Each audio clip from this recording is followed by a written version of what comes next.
Une question m'a été posée tout à l'heure sur les attestations de formation. Donc, effectivement, cet enseignement est agréé formation permanente par le ministère. Et donc, vous pouvez avoir une attestation officielle euh, sur la durée du séminaire, c'est-à-dire sur 6 fois 2, 12 heures. Vous pouvez prétendre à 12 heures de formation permanente, formation continue, appelez ça comme vous voulez. Et donc, je donnerai des attestations lors de la dernière séance, qui est je sais pas quand. Non, mais c'est bien. Je ne me rappelle plus. C'est le combien? 16 juin, merci. Donc le 16 juin, je les donnerai. Et quelles sont les personnes parmi vous qui souhaiteraient avoir une attestation que je vois à peu près Ah oui, il y en a pas mal quand même. Hein. Bon, ben d'accord, j'amènerai ce qu'il faut.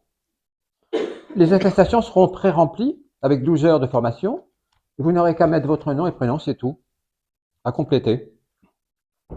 Et comme je disais tout à l'heure à un étudiant ou une étudiante, c'est utile notamment pour avoir des points lors des concours de la fonction publique, par exemple. Hein. Quand vous passez des concours de la fonction publique, ben ça donne des points en plus et c'est toujours, ça peut être utile, ça peut servir quand même pour décrocher quelque chose. Donc j'amènerai ça lors de la dernière séance, la 6e et dernière séance. Alors aujourd'hui, nous sommes toujours dans le livre 11 de Jacques Lacan, et donc nous faisons le chapitre 16 aujourd'hui, le chapitre 16. Alors dans votre bouquin, dans votre petit bouquin poche, ça va de la page 227 à la page 240, exactement. 227, 240 dans votre petit bouquin en poche, hein, pas au seuil. Et puis c'est daté du 27 mai 1964. Ça s'est passé le 27 mai 1964 à l'école normale supérieure, rue d'Ulm, à Paris.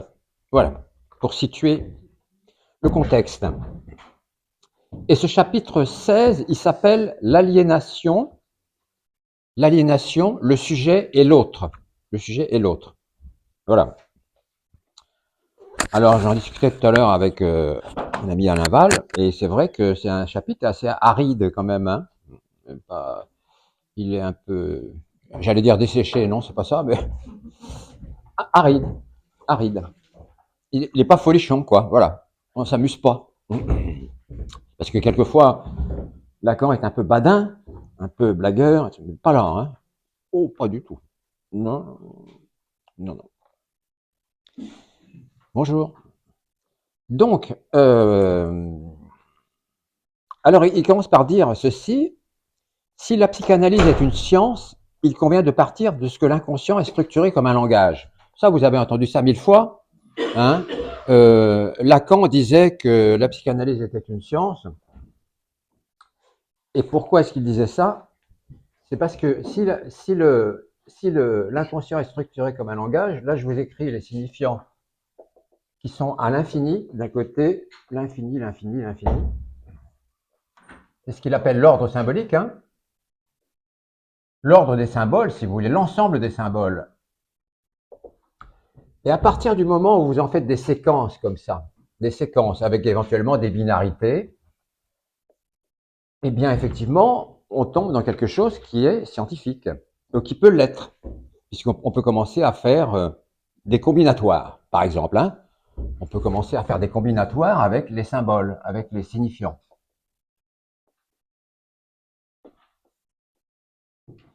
Et à partir de là, pourquoi ne pas dire que c'est éventuellement prétendre à ce que ce soit une science. Hein. Ça, après, chacun fait ce qu'il veut de ça. Mais c'est Lacan qui dit ça.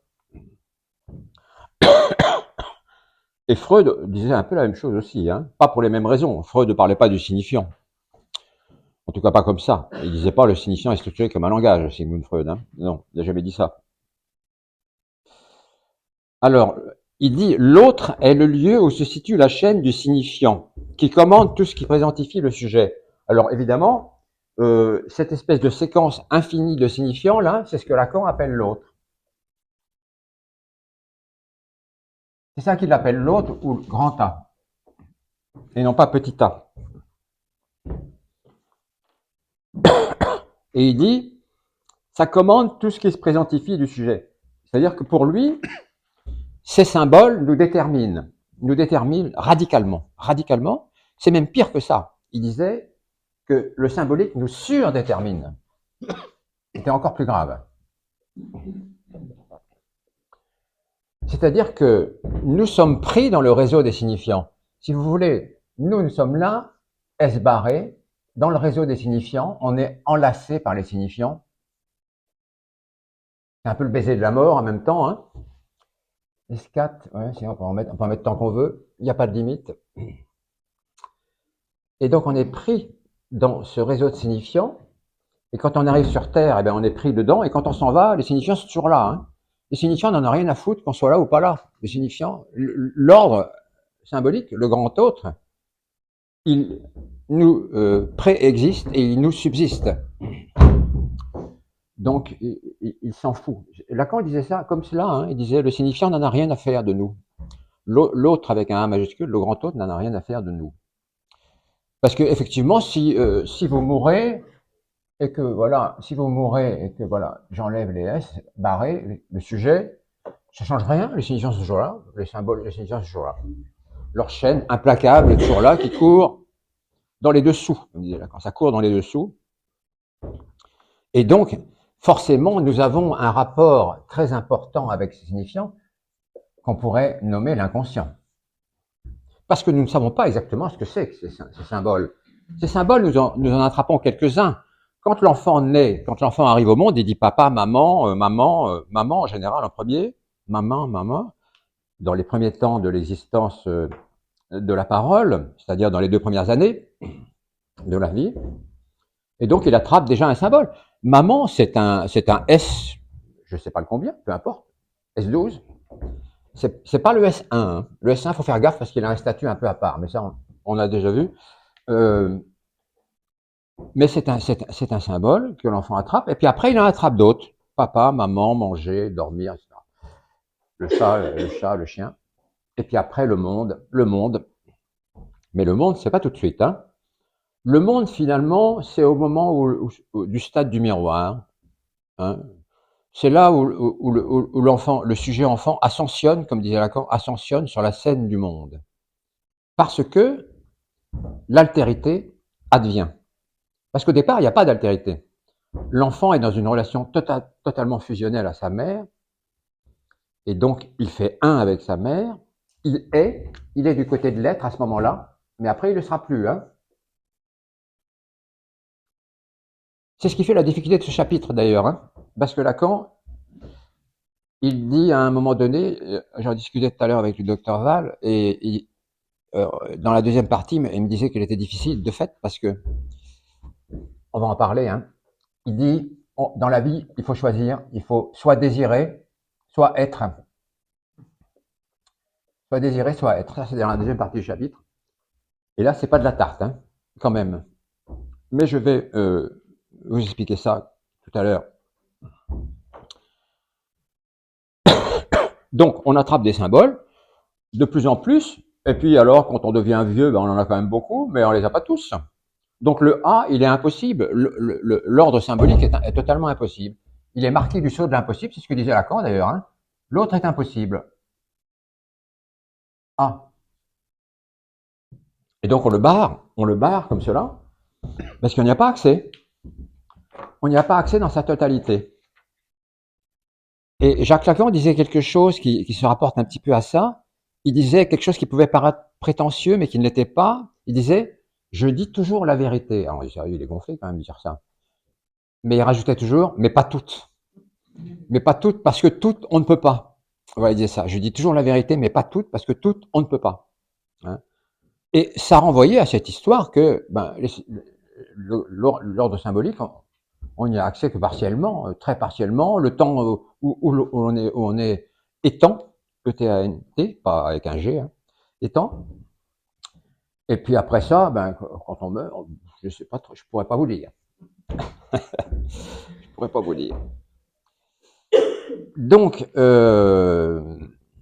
alors, ce qu'il dit Lacan dans ce chapitre-là, mais ça on le savait déjà depuis longtemps, hein, c'est que notre rapport de sujet à l'autre, c'est-à-dire à tout l'ordre symbolique, est marqué par une chose essentielle, est marqué par le manque. est marqué par le manque. Ben oui, puisqu'on ne peut pas les attraper. J'ai donné ici 100 000 fois la formule de Jacques Lacan. Hein. Il disait, l'autre, vous ne pouvez pas en faire une brassée. Hein, c'est pas comme une bouquet de fleurs où vous pourriez attraper toutes les fleurs de fleuriste. Mais avec l'autre, vous ne pouvez pas faire une brassée des symboles. Ce n'est pas possible. Hein. L'autre est absolument impossible à attraper. Donc il y a un manque qui s'instaure. Il y a un manque qui s'instaure. Un manque structurel. Hein, il est structurel. Il n'y a rien à y faire. Hein, vous ne pouvez pas le combler. Alors on peut faire des tentatives de le combler, notamment par le fantasme. Il écrivait ça comme cela, S de A. Alors, justement, le A présentifie le manque. Et donc, à la place du manque, on peut mettre un objet quelconque, un fétiche quelconque, et imaginer qu'on peut résoudre le problème de notre relation à l'autre avec un A majuscule, ce qui n'est pas possible. Il n'y a que le pervers qui puisse croire qu'il y arrive. Il n'y arrive pas, le pervers, mais il pense qu'il y arrive. Pourquoi? Parce que le pervers, il est persuadé que quand il est dans cette relation de sujet à l'objet petit a, eh bien, il arrive complètement à cerner l'objet petit a. Il arrive à le choper. Ce qui n'est pas possible puisque l'objet petit a, il n'est pas là. Il n'est pas là. C'est un manque. C'est un manque. Par contre, l'objet petit a, il n'est pas là, mais il a une place. Il a un lieu. Je l'ai déjà dit souvent, ça. Hein. Il a une place, il a un lieu. C'est-à-dire qu'en fait, là, c'est un lieu. C'est le lieu de A. Quand on écrit S de A, c'est le lieu de A. Mais le A, il n'est pas là. On le nomme. On le nomme. Et donc, comme on ne peut pas le choper, on produit des fantasmes. Voilà, on produit des fantasmes. Et seul le pervers est persuadé qu'il arrive à le circonscrire, à le choper et à l'avoir à sa botte, quoi. Hein. On voit ça un peu dans Sade. Hein. Donc, si vous avez lu Sade, on voit bien que Sade, il cherche à tout prix à maîtriser la femme, hein, à la maîtriser cruellement, à la détenir pour pouvoir la torturer éventuellement, la maltraiter, en faire une espèce d'objet, justement, en faire une espèce d'objet maltraité dont il avait l'illusion de la possession. L'illusion de la possession. Et donc, à ce titre, Sade répond bien à ce que dit Lacan par rapport à la perversion. Lacan a beaucoup étudié Sade, hein. Pas dans ce séminaire-là, mais dans d'autres séminaires. Il a beaucoup étudié Sade. Il parle beaucoup de Sade. Alors, qu'est-ce qu'il dit par rapport à le suite? Alors, l'objet sujet, subjectivé dans la chaîne, voit se manifester la pulsion. Voilà. Se manifester. Alors, je vais effacer un petit peu quand même parce que sinon on va plus rien comprendre. Ça peut vous paraître un peu obscur comme ça, mais après, quand je vais avancer, ça va s'éclaircir un peu, je pense. J'espère, hein, du moins. C'est fait pour ça, le séminaire. C'est pas pour que vous soyez complètement dans le sombre, dans l'obscurité. Alors, donc je disais, oui, il y a une plus ça, c'est ça. Si on réécrit les signifiants comme ça, je ne réécris pas tous, hein, j'en écris quelques-uns, S3, S4, ouais, c'est déjà pas mal. Et si vous êtes dedans, puisque vous êtes né, donc vous vous insérez dans la chaîne signifiante, nécessairement. Et vous êtes vous-même un symbole. D'ailleurs, la preuve que vous êtes un symbole, c'est qu'on vous nomme, on vous donne un nom. Vous avez un nom patrimonial, et puis vous avez un prénom. On vous nomme et on vous date. Vous êtes né le temps, et puis après on vous date encore, vous êtes mort le temps, etc. Donc vous êtes tagué, quoi, d'une certaine façon. Et donc, dans cette espèce de truc-là, dans cette espèce d'affaire, de structure qui est l'autre, qui est l'ordre symbolique, ben on pourrait dire, pour comprendre un petit peu ce que veut dire Lacan, qu'il y a une sorte de pulsation là-dedans. Il y a une sorte de pulsation. Il y a quelque chose qui pousse, quoi. Ne serait-ce que parce que ce truc-là est marqué, je vous l'ai dit tout à l'heure, je le réécris encore une fois, marqué par le manque. Donc le manque, ça fait quoi? Ça fait que ça vous fait désirer. Le manque vous fait désirer. Désirer quoi? Ben, désirer en savoir long sur les symboles. Désirer en savoir long sur l'autre, qui n'est pas possible, qui n'est pas accessible, qui est barré. Je l'ai laissé là, vous voyez, ça tombe bien. il y a une espèce de... Alors, j'ai dit pulsation pour vous amener à la notion de pulsion, pour que ça vous simplifie un petit peu la compréhension de la chose, quoi. Le fait que nous ayons affaire aux arbres, à la Loire, à cette salle, à vous, à moi, à la lumière, etc., aux feuilles, aux oiseaux, eh bien, ça nous pose question parce que on se demande bien ces trucs-là. Si on regarde la Loire, Lacan prenait toujours l'exemple du mur, mais on peut prendre l'exemple de la Loire. La Loire, quand nous serons morts, elle sera toujours là, la Loire. Elle s'en fiche, la Loire, que nous soyons morts. Elle sera là, encore. Et donc, nous avons un questionnement inconscient qui nous pousse à nous demander si la Loire, alors je dis la Loire, mais c'est tous les signifiants que nous apprenons, tous les signifiants en fait, mais je prends la Loire pour illustrer. Si la Loire ne nous veut pas quelque chose, qu'est-ce qu'elle nous veut? Et Lacan le disait en italien, il disait che vuoi, il disait che vuoi. Qu'est-ce que ça nous veut? Un signifiant quelconque, comme la Loire par exemple, puisque elle nous résiste, puisqu'elle va nous survivre. Donc ça nous embête quand même, hein. Ça nous embête de savoir que les signifiants insérés, dans lesquels nous sommes insérés, la chaîne signifiante, eh bien eux, ils sont immortels d'une certaine façon. Alors c'est un peu un abus de langage de dire ça, mais bon, c'est pour illustrer quoi, hein. J'essaye d'illustrer un maximum. Ils sont immortels, mais vous ne l'êtes pas. Donc d'une certaine façon, le signifiant est un assassin. Le signifiant tue. Alors ça, c'est pas moi qui dis ça, le signifiant tue, c'est Lacan qui dit ça. Le signifiant tue. Parce que si vous regardez la Loire, et vous vous dites, elle va me subsister. Et moi, je vais mourir par elle, donc elle me tue. Ça me tue de savoir que cette salope de Loire va me subsister, quoi, hein, voilà. Non, mais je suis un peu trivial pour que vous compreniez, quoi, mais c'est ça, hein, ce que dit Lacan, hein. C'est ça. Ça me tue, quoi, ça me tue, quoi. Et donc, il dit qu'on est pris, alors, les signifiants, on pourrait les mettre comme ça dans des espèces d'intervalles, des intervalles. Il les appelle comme ça, Lacan, les intervalles, hein.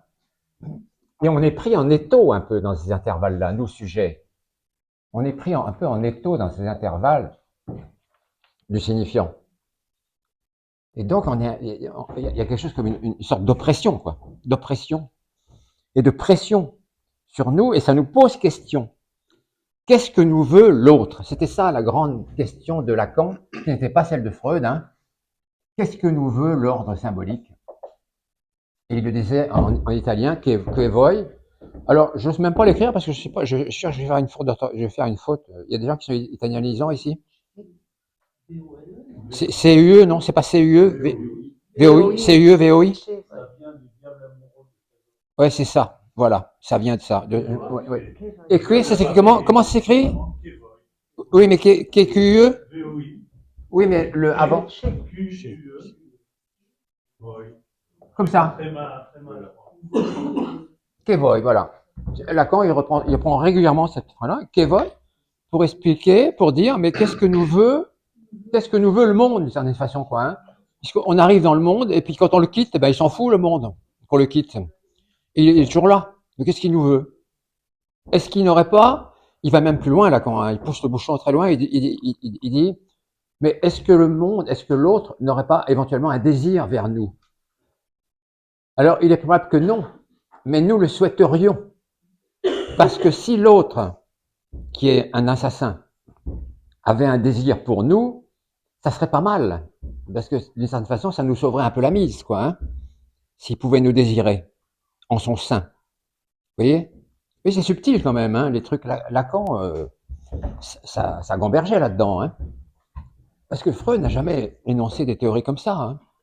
C'est Freud où vous pouvez trouver des choses aussi très complexes, mais jamais des espèces de subtilités comme ça étranges qu'on retrouve chez Lacan. Il n'y a que lui, il y a que chez lui qu'on retrouve des trucs comme ça, hein. Kevoy, le désir, c'est le désir de l'autre. C'est une phrase de Lacan. Jamais Freud n'a prononcé cette phrase-là. Il disait le désir, c'est le désir de l'autre. C'est une phrase très célèbre de Lacan, ça, hein. C'est pas moi, hein. C'est le désir de l'autre. De l'autre, alors là j'ai plus de place, de l'autre avec un A majuscule, hein. C'est-à-dire l'ordre symbolique. Le désir, c'est le désir de l'autre. Ben oui, parce que nous supposons, ou en tout cas nous aimerions bien supposer, que le monde ait un désir pour nous de façon à ce qu'il nous garde en sa bonne garde, en sa bonne amitié, en sa bonne affection, le monde. C'est pour ça qu'il y en a aussi qui lisent dans les... Enfin, c'est pour ça, non, mais il y a des gens qui lisent dans les astres. Ben, c'est un petit peu ce qu'ils recherchent peut-être aussi, c'est une réponse peut-être. Ils attendent peut-être une réponse des astres du côté du côté du désir et de leur propre désir. Quels seraient mes désirs? Dites-moi mes désirs. Demandez à l'autre qu'est-ce qu'il advient de moi, par exemple, me prédire le futur ou je sais pas quoi. C'est bien du côté du désir que ça se place quand même. Hein. C'est bien du côté du désir que l'autre, avec un majuscule, nous réponde. Je t'aime assez pour te dire que tu vas devenir ceci ou cela. Parce que s'il n'en a rien à foutre de nous, l'autre, il va pas nous répondre. Or, les astres, ils répondent pour les gens qui font de l'astrologie. Moi, j'en fais pas, mais pour les gens qui font de l'astrologie, ils ont des réponses. Après, chacun fait ce qu'il veut avec l'astrologie. Donc, il y a une pulsation là-dedans, il y a une pulsion parce qu'il y a la question du désir qui est intimement liée à cette succession-là des symboles. Vous voyez? C'est pour ça que le désir, il est là.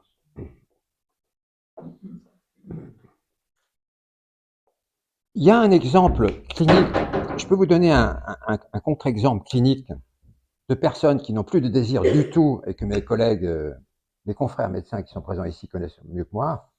C'est les gens dont on dit qu'ils sont mélancoliques. Ils sont au comble de la dépression. On parle plus de mélancolie, maintenant on parle de trouble bipolaire. Enfin, c'est bien dommage, mais enfin bon, c'est comme ça. Autrefois, on disait la mélancolie, enfin autrefois, il n'y a pas si longtemps. La mélancolie, c'est la dépression à son extrême, si vous voulez. C'est-à-dire qu'il n'y a plus aucun désir, justement.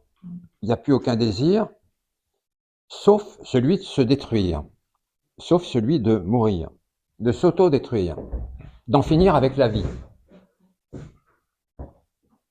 Donc là, on pourrait penser finalement que, eh bien, le mélancolique n'a aucune réponse de l'autre, ou ne croit plus en l'autre. Ça n'a plus d'objet pour lui que de croire que l'autre a éventuellement un désir pour lui. Il ne désire plus. D'ailleurs, si vous questionnez un mélancolique, s'il vous répond, parce qu'ils ne répondent pas toujours, hein, les mélancoliques, ils sont tellement mal qu'ils ne vous parlent pas la plupart du temps, eh bien, il va vous dire qu'il n'a envie de rien. Vous avez envie de faire quelque chose aujourd'hui? Non. Vous avez envie de faire quelque chose demain? Non. Par contre, je vais peut-être... Non, souvent, ils disent pas qu'ils vont se suicider, la plupart du temps, ils ne le disent pas. Mais enfin, c'est sous-tendu un peu dans leur discours, parfois, quand ils ont un discours, ils n'en ont pas toujours. Hein. Ils sont souvent très silencieux. Hein. Je pense que tu es d'accord, vous êtes d'accord avec ça. Hein. Oui. On disait classiquement en psychiatrie, il ne fallait jamais donner d'antidépresseurs seuls, Oui, ça levait l'inhibition. tout à fait. Tout à fait. Il fallait toujours l'associer à un anxiolytique. Oui, oui. Et il semblerait que beaucoup de médecins actuellement avaient oublié ça. Hein. Parce que beaucoup d'antidépresseurs sont prescrits sans anxiolytique. Tu as raison. Hein. On donne, dans les dépressions graves, le docteur Val a parfaitement raison, c'est très important ça. Dans les dépressions sévères, et même dans les dépressions ordinaires, je dirais, si tant est qu'une dépression puisse être ordinaire, eh bien, quand on prescrit un antidépresseur, il faut toujours lui adjoindre un anxiolytique. Pourquoi? Parce que, comme il vient de le dire très justement, quand vous remontez la pente grâce à l'antidépresseur, vous trouvez tellement bien que du coup, vous êtes capable de vous suicider. Alors qu'avant, vous y arriviez pas, éventuellement. C'était pas possible. Vous étiez trop douloureux pour mettre fin à vos jours, etc. Vous êtes trop embourbé et désinhibé, comme il l'a dit, désinhibé, mais vous y arrivez. Donc, et pour empêcher cette désinhibition qui est liée à la prise d'antidépresseurs dans le cas d'éventuelle d'une dépression ou d'une mélancolie, eh bien, c'est ça, le rôle de l'anxiolytique, c'est de tempérer, de pondérer cette désinhibition de façon à ce que le patient ne passe pas à l'acte. Voilà, hein, c'est quand même étonnant. Alors, le mélancolique, on peut dire que lui, il est vraiment du côté de l'être. Il est, mais il n'est pas désirant. Il n'est pas désirant. Si j'insiste sur le fait de dire qu'il est, c'est parce que la deuxième partie du chapitre traite de ça et elle est très complexe, cette deuxième partie. Donc là, j'avance un tout petit peu déjà en vous disant ça, en vous donnant cet exemple. Il est tellement, pardon. selon je suis pas persuadé qu'ils ont celui-ci, que change forcément grand-chose. C'est peut-être pour ça que C'est plus prudent quand même, hein. c'est plus prudent, c'est Ouais. relatisé. Je pense qu'il y a les deux instances, effectivement, dans certaines mélancolies, pas dans toutes. Il y a des mélancolies qui ne sont pas inhibées, voire même des mélancolies Oui, tout à fait, tout à fait. Ouais. qui ne laissent pas voir qu'ils sont mélancoliques. Arrête tout à fait. Et c'est pour ça que le piège le plus terrible de avoir. Mais ce qu'il faut dire, c'est que l'inhibition qui s'accompagne de l'humeur dépressive, l'inhibition motrice, en fait, qui s'accompagne d'une humeur dépressive et de la myotification de l'air, Ouais, complètement. semblerait parfois, effectivement, que le traitement antidépresseur lève l'inhibition, Oui. alors que le noyau de vécu peut être voué, je dirais, aux gémonies, au néant, est toujours autant présent. Et c'est là où il y a le danger, effectivement. Ouais. C'est à ce moment-là, cette levée d'inhibition va favoriser peut-être la personnage, justement parce qu'il y a toujours la détresse est aussi forte, alors même que ce qui, pour protéger peut-être le personnage, c'était justement cette espèce de rigidité, de fixité, d'immobilité. Oui. Voilà. C'est juste ça pour l'explication clinique pour ceux qui ne connaissent pas, qui n'ont pas été confrontés à une mélancolie dramatique, parce que c'est parfois très, très dramatique. Oui, c'est ça. Tu as raison, c'est multiforme, hein, mais moi, personnellement, dans ma pratique actuelle, lorsque je prescris un antidépresseur, je prescris toujours un anxiolytique. Voilà, c'est une espèce de règle.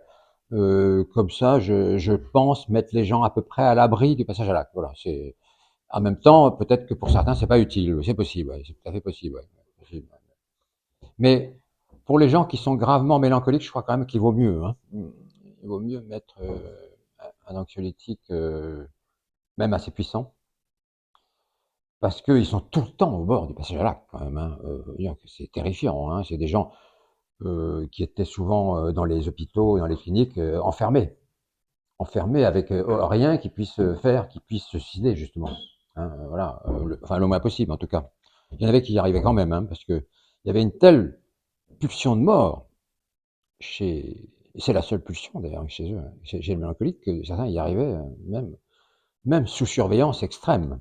Bon, c'est un aparté clinique qui n'est pas sans intérêt. Hein.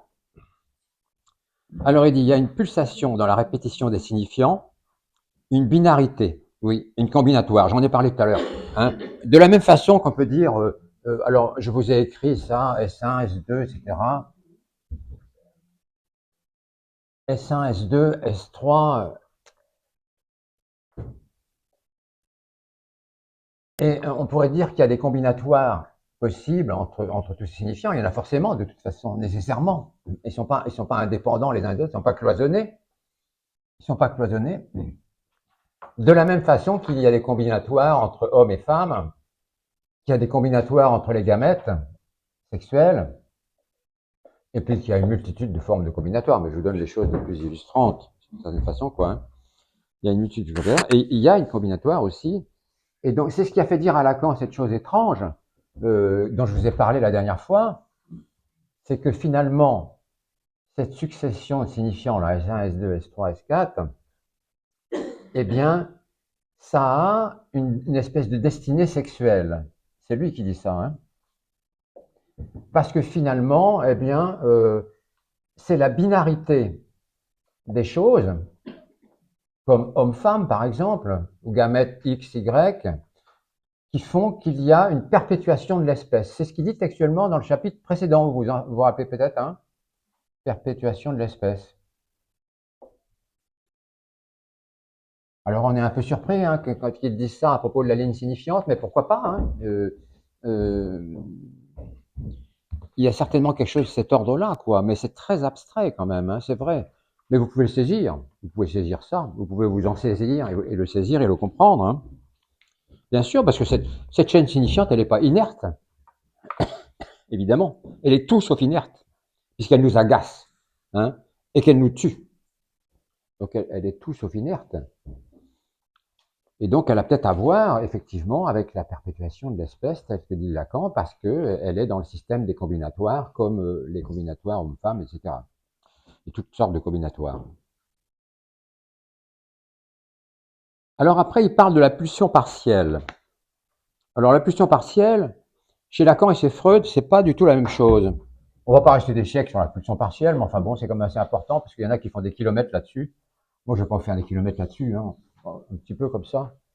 La pulsion partielle. Alors vous allez voir que chez Freud et Lacan, c'est pas du tout pareil. La pulsion partielle, chez Freud, c'est un désir pulsionnel vers un objet réel, un objet de la réalité, ou un organe, un objet, un organe, un autre sujet, un désir violent vers quelque chose qui est finalement quelque chose qui est biologique, voilà. Ça c'est Freud, pour ce qui est de la pulsion partielle. Ça c'est Freud, vous voyez. Donc c'est simple, hein, chez Freud c'est simple. Et puis on peut pas contredire ça en disant c'est stupide, je sais pas quoi. Non, c'est tout à fait, ça se tient, hein. C'est costaud. Il a beaucoup développé ça, beaucoup plus que je le fais là. Enfin, globalement, c'est quand même ça, Freud. Chez Lacan, c'est pas pareil. C'est pas pareil. Lacan dit, non, alors, je reprends le mot biologique, et dans le chapitre qu'on étudie aujourd'hui, Lacan, il le dit textuellement, ce n'est pas biologique. Voilà, bon, ça commence bien, hein. Ce n'est pas biologique, du tout, du tout, du tout. Il dit, ça n'a rien à voir avec le biologique, c'est irréel. C'est le terme qu'il emploie, hein. Je ne fais que reprendre ces termes à lui. Et c'est quoi? Eh bien, c'est ce que je vous ai indiqué tout à l'heure. C'est le rapport du sujet avec avec l'objet du manque, avec le manque. Dans le fantasme. Dans le fantasme. Et cette pulsion partielle, dit-il, eh bien, nous avons une relation à elle qui est très particulière. L'objet qui manque, là, je l'écris comme cela, là, le petit a. Nous tournons autour, nous avons un rapport circulaire avec cet objet qui nous manque. Nous tournons autour sans cesse, éternellement, sans pouvoir l'attraper, sans pouvoir s'en saisir. Sauf, comme je vous l'ai dit tout à l'heure, le pervers qui a l'illusion de pouvoir s'en saisir, de pouvoir le maîtriser, comme Sade pensait maîtriser les femmes. Et donc, voilà. Vous voyez bien que là, c'est plus du tout du côté du biologique, c'est quelque chose du côté, c'est symbolique. C'est symbolique chez Lacan. La pulsion partielle. Et cette pulsion partielle, chez Lacan, elle n'est pas épisodique comme chez Freud. Elle est tout le temps là. Elle est tout le temps là. Puisque par définition, vous manquez. Nous manquons, je manque. Tout le temps. Nous manquons sans cesse, hein. Nous naissons avec le manque. Alors, je vais vous dire un petit mot par rapport à ça. Lorsque nous naissons, finalement, nous ne manquons pas tout de suite. Nous ne sommes pas carencés tout de suite. Lorsque nous naissons, nous arrivons, il y a un premier symbole qui est fait de quoi? Et Freud et Lacan disaient un peu la même chose d'une certaine façon. Pour le S1, il disait finalement c'est la fusion entre la mère et l'enfant. La fusion entre la mère et l'enfant, c'est S1. Donc ça fait une espèce d'unité parfaite.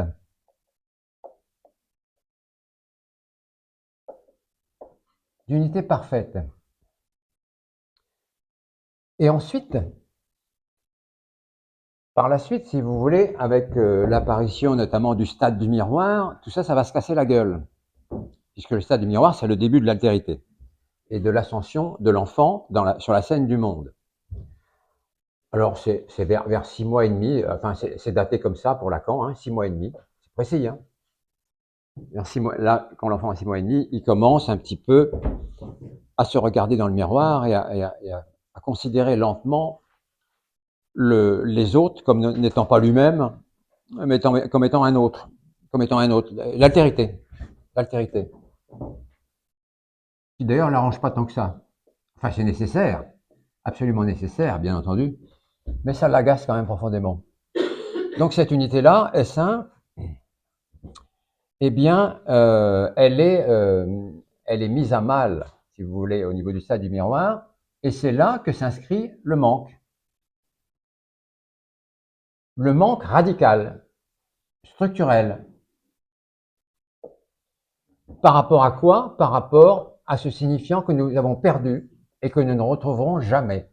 Le premier des signifiants, dont Freud disait que c'était la mère.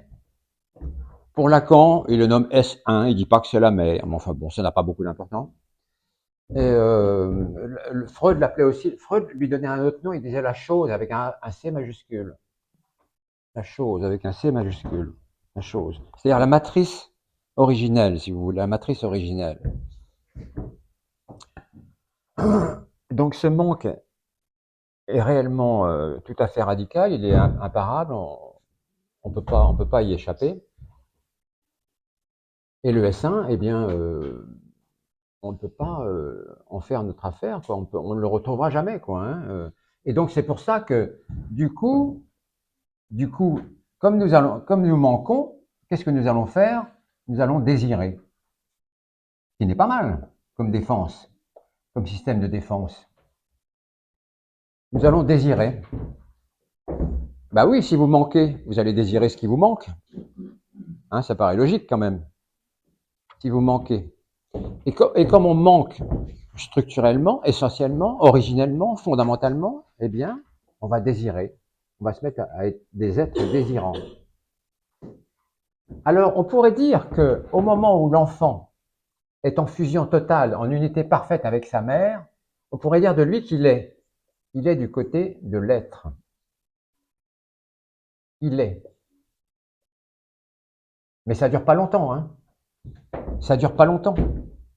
Il est au sens où il ne manque de rien. Où il ne manque de rien.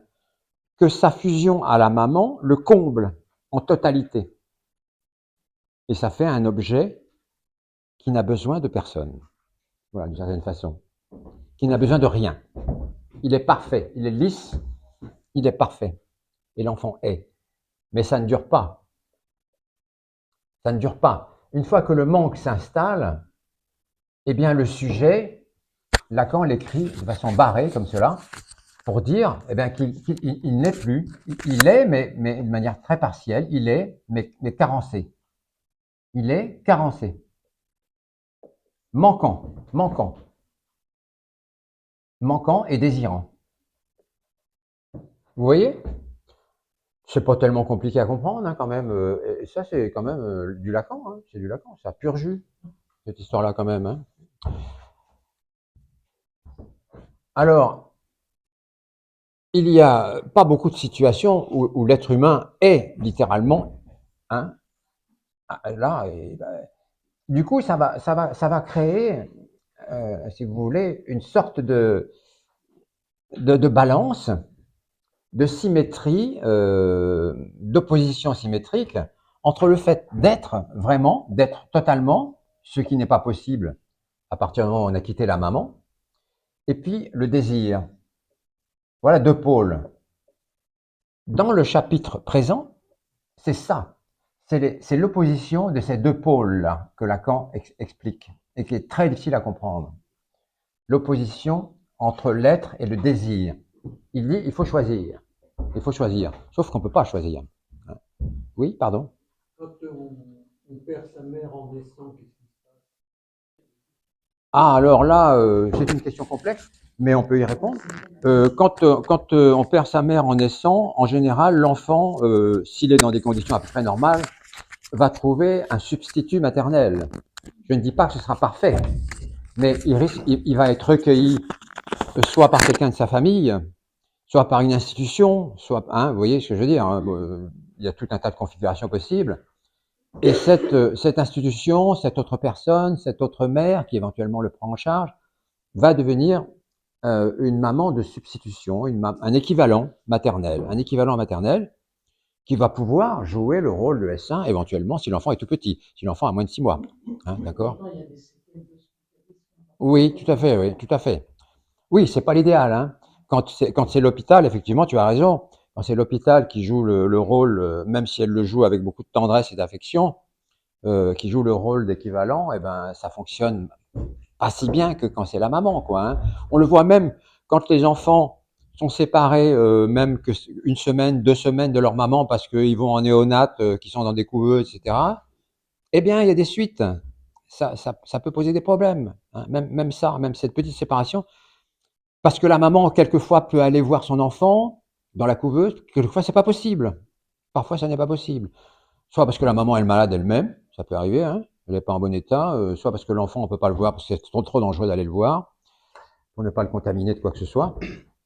Donc là, c'est des questions qu'on pose. D'ailleurs, vous savez, quand je fais une consultation d'enfant, je demande toujours, même si c'est un grand dadais de 18 ans, je demande toujours à la maman comment s'est passée la grossesse, comment s'est passé l'accouchement, est-ce que vous avez eu une grossesse heureuse, je dirais, des choses comme ça. Et après, avec votre enfant, comment ça s'est passé dans les tout premiers temps de la vie, à la naissance, la période néonatale, etc. Hein, voilà, pour savoir un petit peu quelle est la qualité justement hein, de ce S1, là, de cette unité là, fusionnelle, si ça a fonctionné ou pas, quoi. Hein. Parce que si elle me dit, ben non, je l'ai laissé à un moment donné, je pouvais pas m'en occuper, donc je l'ai confié à ma mère, la grand-mère, ou je sais pas quoi, vous voyez, ou je l'ai confié à une amie, ou je sais pas parce que je pouvais pas. Donc la configuration est pas tout à fait la même. Et donc là, du coup, si vous questionnez pas là-dessus, vous ratez une marche, quoi. Hein. Si vous questionnez pas le patient. L'important, même si la mère n'est pas là, c'est qu'elle ait été désirante Oui, vis-à-vis de son enfant tout à fait. Ah oui, tu as raison. Tout à fait. pendant le temps de la grossesse. Absolument. C'est en ce sens que je demande si, justement, c'est bien pour ça que je demande si la grossesse s'est bien passée, si elle a été heureuse pendant la grossesse, etc. Et donc s'il y avait un vouloir, comme dit Lacan, un vouloir de cet enfant, un vœu de cet enfant à venir, quoi. Parce que c'est pas toujours le cas. C'est pas toujours le cas. Pardon. Pardon. Ah ben la mère porteuse, c'est encore un autre cas, c'est encore un autre cas de figure parce que la mère porteuse, elle le porte et puis après elle le redonne. Non, non, effectivement, oui, c'est un cas d'école particulier. Hein, je, pardon.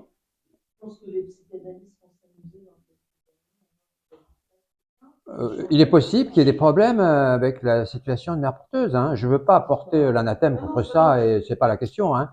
Mais Au XIXe siècle, on abandonnait les enfants ouais, sur le parvis des églises. oui, ou dans des petites boîtes que les curés mettaient à disposition. Oui, oui, Ça, c'est par rapport à cette question. Le 19e en France, je crois que ça tient aussi beaucoup de débats sur les constitutions et les maltraitances. Il faut savoir qu'en France, au 19e siècle, surtout dans la première moitié du 19e siècle, dans les enfants abandonnés, 60% de décès avant l'âge d'un an. ouais, c'est vrai. C'est-à-dire 60% de décès dans un monde où, de manière générale, les enfants meurent à 30% avant l'âge d'un an. Il n'y a pas les antibiotiques, les conditions hygiéniques sont pas bonnes, les enfants sont mal nourris, etc. Mais Oui. quand tu t'entends parler, on parle de ces questions-là, j'entends aussi cette chose terrible. 60% des enfants qui meurent à l'âge d'un an, c'est-à-dire ceux qui ne sont pas morts avant l'âge d'un an. Alors, ça s'explique peut-être par le. On a vu ça avec les orphelinats roumains. Ah oui. Mais parce que la réalité, c'est que les enfants sont à la fois confrontés à des épidémies, donc ils peuvent mourir de déshydratation, pour diarrhée, des choses comme ça. Mais la question quand même du fait qu'une maman soit plus là pour s'en occuper, ça a des conséquences. Quand il n'y a pas effectivement un proche qui est tata ou je ne sais pas comme ça a des conséquences absolument dramatiques. Et ceux qui survivent, ils sont héroïques d'avoir survécu dans des conditions pareilles. Il faut vraiment qu'ils aient la pulsion de vie accrochée en eux. Ah oui, tout à fait. Souvent, heureusement que souvent ils l'ont, mais pas toujours. Paul l'a su quand il est allé à Paris chez Charcot, cette histoire des enfants qui étaient. Il le raconte quelque part. Peut-être, ça je sais pas. Tu sais où il raconte ça? Je sais pas. Non. Non, je me rappelle pas de ça. C'est possible, ouais, tout à fait. Oui. Pardon? Sur la question de l'aide, Oui, parce que dès la naissance, oui, l'enfant, quand il est séparé de la mère, la première chose qu'il fait, c'est qu'il pleure. oui, Et ensuite, il va rechercher des seins. oui. Et donc, du coup, moi, cette question de l'être et du désir, vous parlez de 6 mois et demi, mais en fait, entre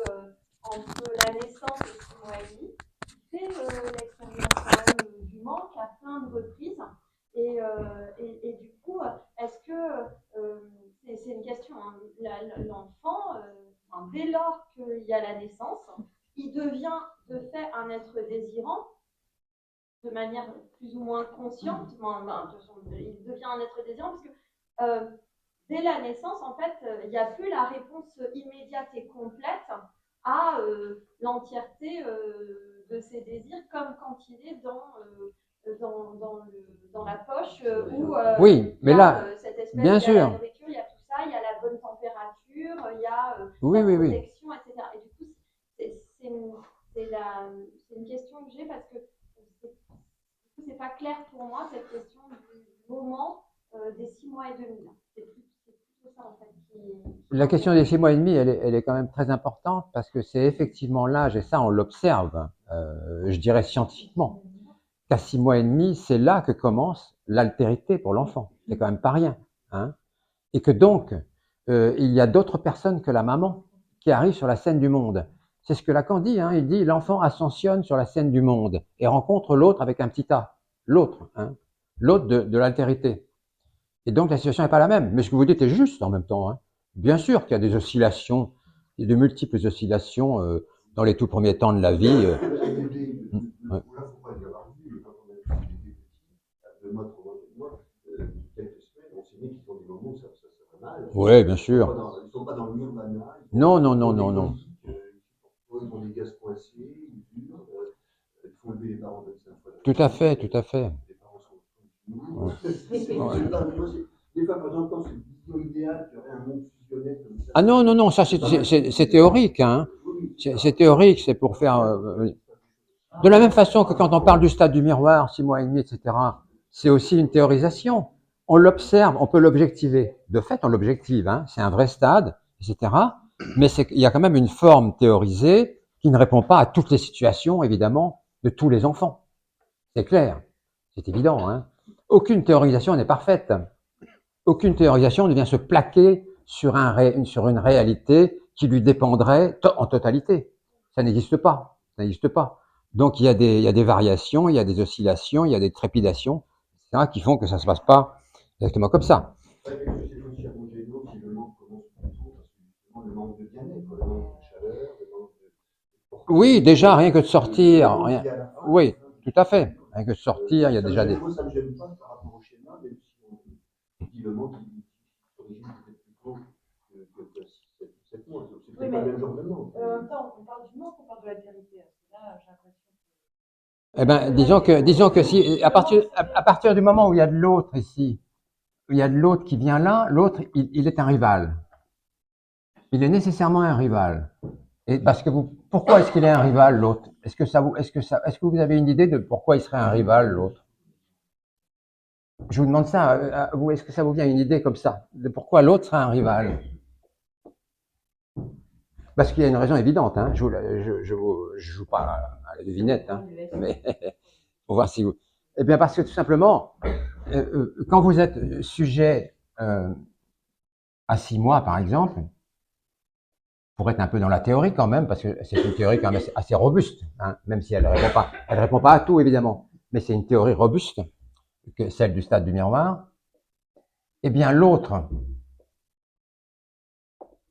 vous, en tant que sujet, comment vous allez faire pour vous construire? Pour vous construire en tant que je. En tant que je, comment vous allez faire pour vous construire en tant que je? C'est pas avec le truc de Descartes, je pense, donc je suis, hein, ça fonctionne pas. Parce que Lacan répondait, la phrase de Descartes ne tient pas la route puisqu'on peut pas se créer soi-même. Hein, on peut pas se créer soi-même. Voilà. Bref, parce que pour vous créer comme sujet, eh bien, vous êtes obligé de vous regarder dans l'image de l'autre. Vous êtes obligé. Vous n'avez pas le choix. Vous n'allez pas vous regarder, vous construire vous-même, vous subjectiver, construire votre jeu en regardant une table ou une vache. Vous voyez ce que je veux dire, hein? Ou en regardant la Loire. C'est pas comme ça que vous allez y arriver. Vous allez regarder d'autres enfants, d'autres personnes, des choses qui vous ressemblent, qui sont un peu comme vous, des enfants qui sont un peu comme vous, des petits comme vous allez les regarder. Et c'est dans le miroir, parce qu'on appelle ça le stade du miroir, mais les miroirs, ce sont tous les autres, c'est-à-dire le autre avec un A majuscule. Ça vous renvoie des images de vous-même qui peuvent faire ascensionner votre jeu et vous donner une subjectivation. Mais le problème que ça cause, c'est que le petit, le sujet petit, qui fait souvent des colères, etc., ne supporte pas d'être obligé de passer par un autre, par un rival, pour se construire lui-même. Ça lui est pénible. Ça lui est pénible, cette direction-là, comme dans ce sens-là.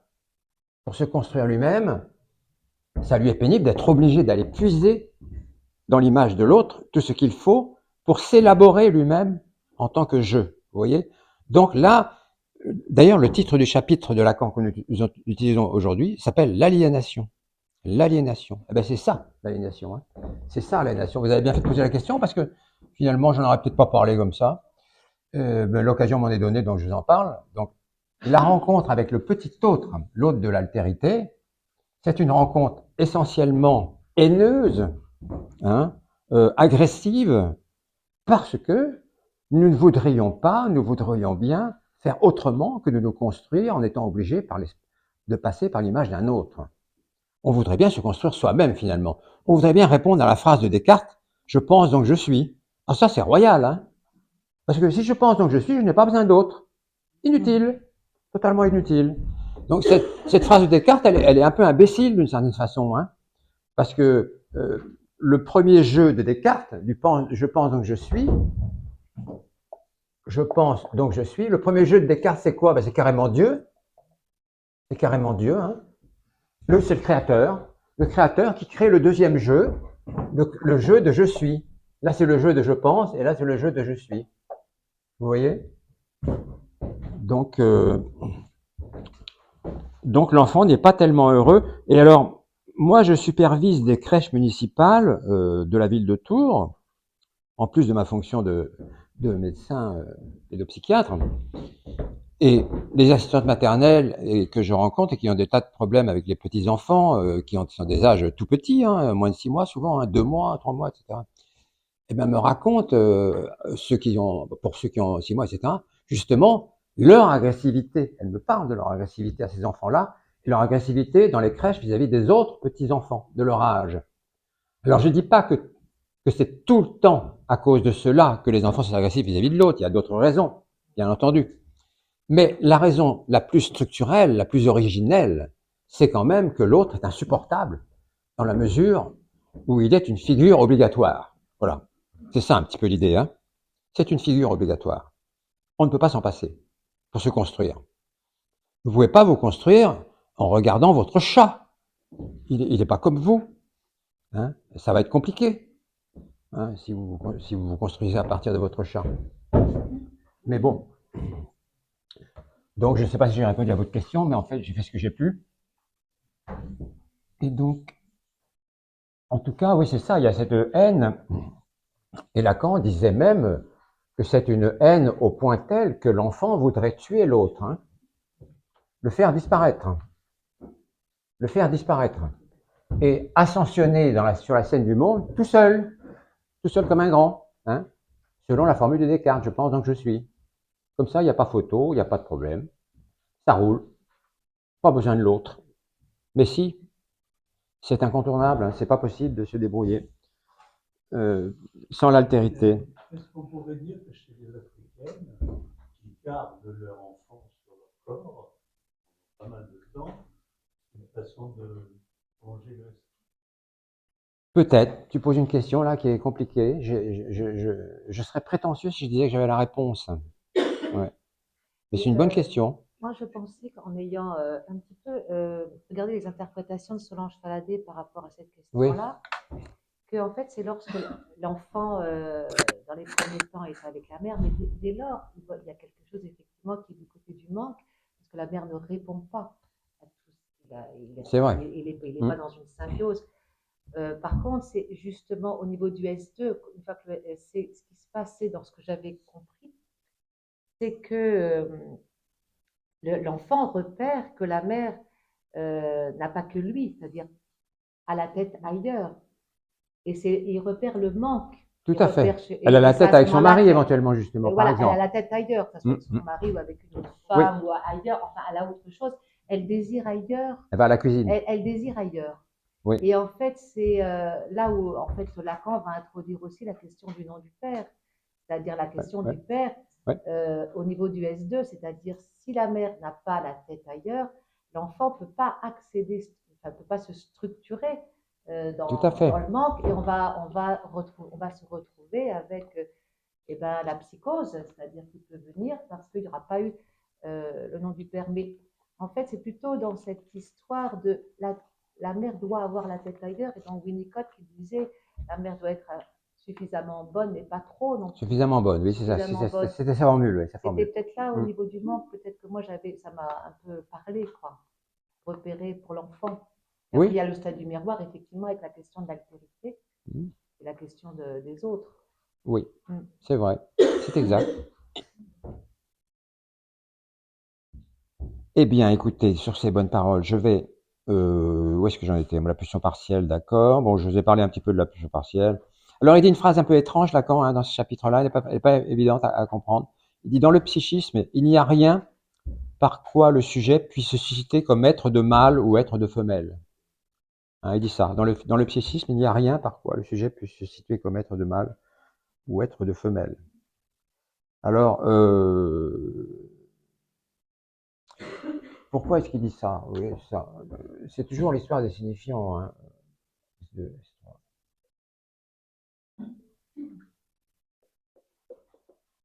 Parce que finalement, quand il parle de psychisme, c'est ça qui est un peu dangereux dans son énoncé. Il désigne l'inconscient. Il désigne l'inconscient. Or, l'inconscient, pour Lacan, il se situe essentiellement du côté des symboles, puisque nous n'en avons qu'une appréhension partielle des symboles. Je l'ai dit au tout début, hein, une appréhension partielle. Et donc, du coup, par rapport à la phrase, dans le psychisme, il n'y a rien que l'objet puisse se situer comme être de mâle ou de femelle. C'est vrai que c'est pas... si on situe l'inconscient ici, dans cette succession inénarrable de symboles qui font l'autre, eh bien, il n'y a rien qui nous indique, même s'il y a des combinatoires, comme je vous l'ai dit tout à l'heure, des combinatoires infinis, il n'y a rien qui nous indique mâle ou femelle. Parce que j'allais dire une certaine... Comme on a dit tout à l'heure que les symboles, le symbolique, l'ordre symbolique n'en a rien à faire que nous soyons là ou ne soyons pas là, l'ordre symbolique n'en a rien à faire du mâle ou de la femelle. Non plus. Rien du tout. Hein. Et donc, dans notre psychisme, il nous est très compliqué, même impossible, d'élaborer quelque chose qui nous caractériserait comme mâle ou femelle, dans notre psychisme. Hein. J'entends bien ça. Hein. Je ne parle pas dans notre corps ou dans nos activités de la quotidienneté, dans nos amours, dans tout ce que vous voulez, etc. C'est pas ça que je veux dire. Hein. C'est strictement dans la symbolique, dans les symboles qui éventuellement n'ont pas de signification, parce que pour Lacan, le symbole n'a pas toujours de signification. Il peut être là, souvent sans signification, ou alors avec une signification instable. C'est le terme qu'il emploie. Et du coup, comment voulez-vous qu'il y ait des repères sexualisés d'un côté ou de l'autre là-dedans? Il n'y en a pas. Donc, si vous voulez vous saisir psychiquement, inconsciemment, comme être de mâle ou être femelle, ça va être compliqué. Voilà, c'est ça qu'il veut dire. Hein. C'est un peu subtil, hein. C'est même très abstrait, mais c'est ce qu'il veut dire. C'est pas là que vous allez pouvoir vous saisir de ça. Parce que la chaîne symbolique, effectivement, l'autre, n'est pas intéressé, si je puis dire, on fait de l'anthropomorphisme là en disant ça, hein, n'est pas intéressé par le fait que vous soyez mâle ou femelle. Ce n'est pas la Loire, j'ai cité la Loire tout à l'heure, cette pièce, vous, le ciel, les arbres, les feuilles, qu'est-ce qu'ils en ont à faire que vous soyez mâle ou femelle? Rien du tout, rien du tout. Et pourtant, c'est bien cette infinité de signifiants-là, dont j'ai cité 3 ou 4, je dis bien une infinité, eh bien, c'est bien là quand même, pourtant, que se situe notre inconscient. Et donc, du coup, c'est pas là qu'on va avoir une réponse de ce côté-là. C'était pour expliquer un petit peu cette phrase qui est un peu étrange, hein, parce que Lacan, évidemment, ne l'explique pas. Lacan n'explique jamais rien. Pardon? Je me demandais, sur cette distinction mâle et femelle sur le psychique, je me demandais par rapport aux différents stades de développement d'un enfant, puis sur la phase adolescente, sur le moment où le bébé a une identité, on l'inclut dans la famille, on dit tu as un prénom, Oui, oui, oui. Est-ce que ce serait pas est-ce qu'il y aurait des points communs avec les processus identitaires qui sont remis en jeu à l'adolescence? Je parle notamment avec la confrontation au regard de l'autre. Oui, oui. Et dans ce cas-là, je me demandais quels étaient les mécanismes dans ce cas-là de Oui. ces interrogations identitaires à cette période-là. Je comprends votre question. Oui, oui, oui. Parce que je vous ai dit tout à l'heure que l'enfant faisait le choix de certains symboles. Hein. Il fait des choix. Il dit d'abord maman, etc. Puis après, il y a une myriade d'autres symboles, des milliers de symboles qui arrivent, etc. Et dans la chaîne symbolique, dans la relation contextuelle de l'altérité, l'enfant peut faire des choix, enfin le jeune homme ou la jeune fille peuvent faire des choix et donc justement faire le choix d'aimer une femme peut aimer une femme peut aimer un homme peut aimer un homme, une femme peut, etc., etc. Et ces choix-là, effectivement, ils se font pas quand l'enfant est tout petit. Ils se font plus tard, au moment où l'altérité est bien constituée. Parce que là, il peut faire des choix d'objets. C'est exactement le terme. Hein. Il peut faire des choix d'objets avec des orientations. Avec des orientations. D'ailleurs, dans le chapitre là, si vous l'avez lu, Lacan, il en parle un petit peu de ça. Il la raconte pas, mais il la cite. Il cite l'histoire de Daphnis et Chloé. Je ne sais pas si vous avez vu ça dans le chapitre. Daphnis et Chloé, c'est une espèce de petit roman, je ne sais pas comment on pourrait appeler ça, une histoire mythologique, écrite par un type qui s'appelait Long, je crois, un truc comme ça. Mais Longus, pardon. Mais dont on ne va pas parler parce qu'on ne sait absolument rien sur lui. Donc, Longus, il a vécu, je crois, c'est au 2e ou au 3e siècle de notre ère. Et il a écrit Daphnis et Chloé. Et justement, Daphnis et Chloé, eh ben, ils étaient un petit peu dans cette histoire que vous posez là, parce qu'ils étaient perplexes. Ils étaient perplexes, Daphnis et Chloé. Alors, c'était deux bergers. Alors, Daphnis, c'était le garçon. C'était des jeunes, c'était des adolescents, hein, Daphnis et Chloé. Daphnis et Chloé, c'était des adolescents. Daphnis et Chloé. Je ne sais pas si c'est écrit à H ou comme ça, je ne sais plus. Peu importe. Daphnis et Chloé de Longus, effectivement, oui, l'auteur c'est Longus, mais on ne sait pas qui il est, donc ça n'a pas grande importance. Et donc ils étaient perplexes, voilà. Parce qu'ils sentaient qu'en eux, il y avait quelque chose qui les poussait l'un vers l'autre, mais ils ne savaient pas quoi. Ils étaient un peu benets, quoi, d'une certaine façon, hein, un peu nigauds, l'un vers l'autre. Hein. Il y avait une espèce de force, une pulsion justement, hein, la pulsation dont on a parlé tout à l'heure avec les signifiants. Elle était chez Daphnis et chez Chloé. Elle a commencé chez Chloé d'ailleurs. Hein. C'est chez Chloé qu'elle a commencé parce que un jour, Daphnis, il avait fait des bains de boue, je sais pas quoi. Il s'était ébroué dans la boue comme les clébards.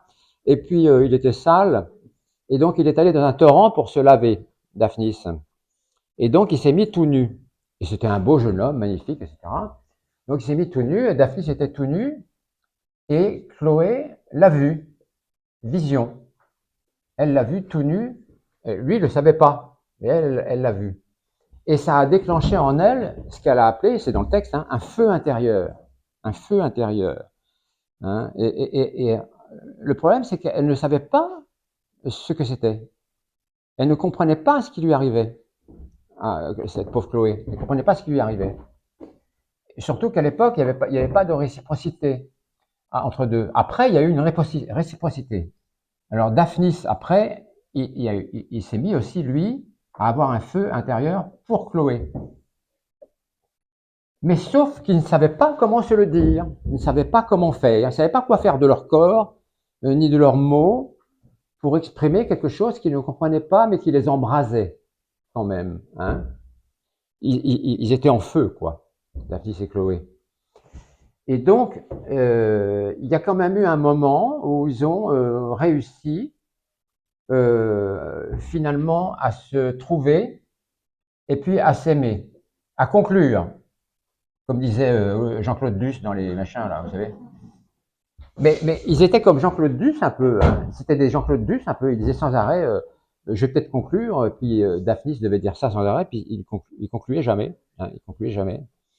Et puis un jour, ça s'est quand même produit. Ça s'est quand même produit, ça, finalement. Et Lacan en parle pour dire que finalement, peut-être que dans cette histoire-là, il y avait une relation de manque à manque.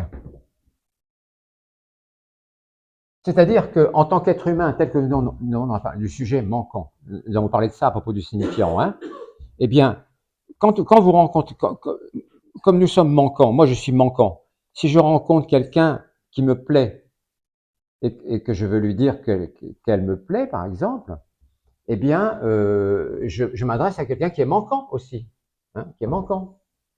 Moi, en tant que je manque, mais l'autre est aussi est tout autant manquant. Alors, ça faisait dire à Lacan une phrase étrange, qui m'a toujours fait rigoler, et les gens étaient perplexes devant cette phrase de Lacan. Lacan, il disait, l'amour est toujours réciproque. Alors, les gens étaient vachement contents parce que des fois, ils étaient amoureux de quelqu'un qui les aimait pas du tout. Ils disaient, bah, c'est super, ça, si l'amour est toujours réciproque. Mais non, sauf qu'il voulait dire simplement qu'ils étaient réciproques dans le manque. C'est ça. On a un être humain peut être amoureux d'un autre et c'est réciproque du côté dans l'affaire du manque. Mais c'est tout. Et bon, ben c'est tout. Peut-être pas toujours, mais des fois c'est plus heureux que ça. Mais au minimum c'est ça, quoi. Hein. Et c'est pour ça qu'il avait rajouté cette phrase qui est très connue aussi, très connue, mais je la donne quand même pour les plus jeunes qui ne la connaissent pas, la phrase de Lacan, la définition de l'amour par Lacan, parce que c'est pas piquer des vers quand même. Hein. Et ça répond à ça illustre bien ça. Il disait l'amour. Je vous l'ai écrit, hein, l'amour. Qu'est-ce que c'est? L'amour, deux points. C'est donner. C'est donner. J'écris tout, hein, à quelqu'un qui n'en veut pas,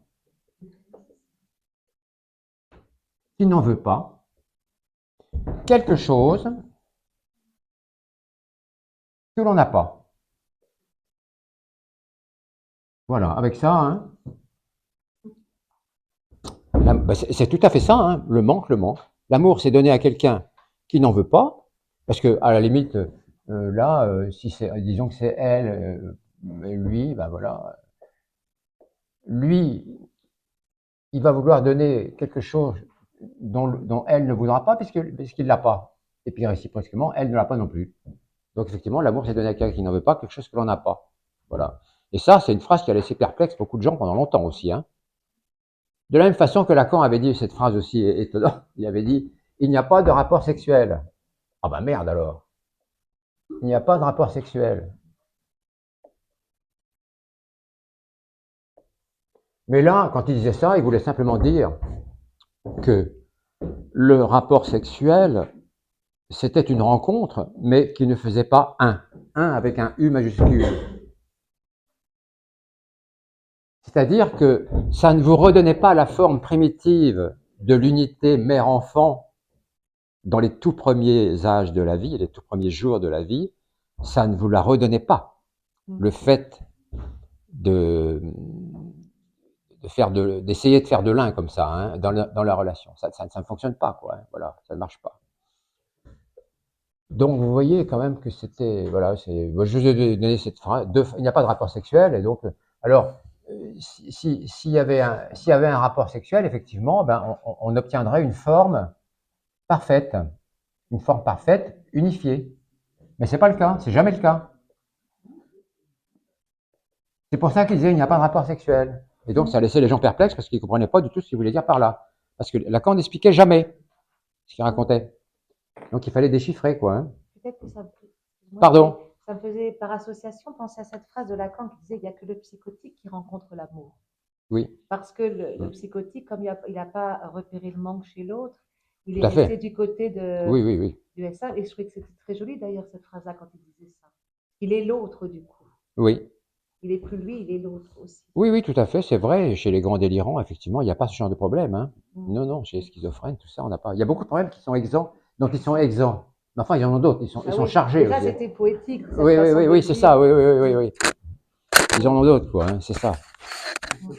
Pour Pardon? le fait qu'il n'y a pas de masculin féminin dans l'inconscient, les gender studies montrent bien que la construction masculin-féminin est essentiellement culturelle. Tout à fait, oui, oui. C'est par exemple le rose et le bleu, à Oui. la naissance, on différencie ou donne une poupée et à l'autre un camion, c'est une construction. Oui, tout à fait, oui, il y a une affaire culturelle extrême, une empreinte culturelle, effectivement, considérable là-dedans, hein. Oui, oui, bien sûr. Oui, oui, oui. Mais la raison pour laquelle il disait qu'on ne peut pas se saisir d'une identité sexuelle dans le psychisme, c'est plus lié quand même à quelque chose de très abstrait concernant l'inconscient, quand même. L'inconscient fait de symboles qui n'en ont rien à foutre de nos penchants, d'un côté ou de l'autre, quoi, hein. C'est ça, hein, la subtilité lacanienne. Donc le manque, la relation du manque au manque. Et quand on parlait je parlais de Daphnis et Chloé, hein, pour dire qu'effectivement, c'est deux êtres manquants qui se rencontraient. Mais on retrouve la même chose, c'est un peu la même chose chez Hamlet, hein. Je sais pas, vous avez peut-être lu Hamlet de Shakespeare. Chez Hamlet, on retrouve un petit peu la même chose. C'est pas, si, il y a des histoires d'amour aussi chez Hamlet, bien sûr, mais là, c'est un amour filial entre son père qui s'appelait aussi Hamlet d'ailleurs, hein, le roi du Danemark, et le fils qui s'appelait aussi Hamlet. Bon voilà, ça c'est facile, hein. Alors le père, il avait été trucidé, il avait été tué par un rival, voilà, qui s'appelait Claudius, je crois, il me semble, hein. Il a été tué, et donc le père revenait régulièrement sous forme de spectre dans les coursives du château pour voir son fils. Alors, ce qui est étonnant dans la pièce de théâtre, c'est que le fils, il se balade dans les coursives du château, enfin en haut, quoi. Et puis, il rencontre son père sous forme de spectre. Ça l'étonne pas plus que ça. Ah ben oui. Tiens, bonjour papa, comment vas-tu? Ça se passe bien pour toi aujourd'hui? C'est un spectre, mais bon, c'est pas grave. Il est cool, quoi. Il est cool. Il est pas effrayé du tout. C'est normal. Tout à fait normal. Et son père l'admoneste. Il dit, mais qu'est-ce que tu attends, espèce de gourde, espèce d'idiot, pour me venger? Qu'est-ce que tu attends pour me venger? Parce que tu sais très bien que Claudius m'a tué quand même. Donc tu pourrais quand même faire quelque chose, espèce d'imbécile. Et un peu comme Daphnis, si vous voulez, et Chloé, ben il n'y arrive pas. Il n'y arrive pas. Alors là, c'est pas pour avoir une relation amoureuse, mais c'est quand même ça s'en rapproche parce que c'est pour donner la mort. C'est pour donner la mort. Et Hamlet ne peut pas donner la mort. Il n'y arrive pas. Et pendant pratiquement toute la pièce, il est dans une ambivalence perpétuelle. C'est un gros nigaud, hein, finalement, hein, Hamlet. Et il est tout le temps en train de demander, mais qu'est-ce que je pourrais faire? Mais je peux pas le tuer, c'est pas possible, etc. Il s'interroge sans cesse, bien que son père revienne souvent au château pour lui dire, mais il faudrait quand même que tu t'y mettes, hein. Il serait temps maintenant quand même. Il finit par y arriver à la fin. Il finit par y arriver à le tuer, mais il meurt lui aussi. Il meurt lui aussi, donc c'est pas un succès total, hein. Mais c'était pour dire que voilà, il y a dans la binarité comme ça des choses, il y a des perplexités qui sont tout autres. Ces perplexités-là, qui sont tout autres que du côté de la biologie. Voilà, c'est ça que je veux dire, hein. Des perplexités qui ne sont pas biologiques, qui sont du côté de ce que Freud a appelé l'inconscient, et d'autres avant lui même, et ce que Lacan a continué à appeler l'inconscient. Et notamment aussi le système symbolique, l'ordre symbolique, etc.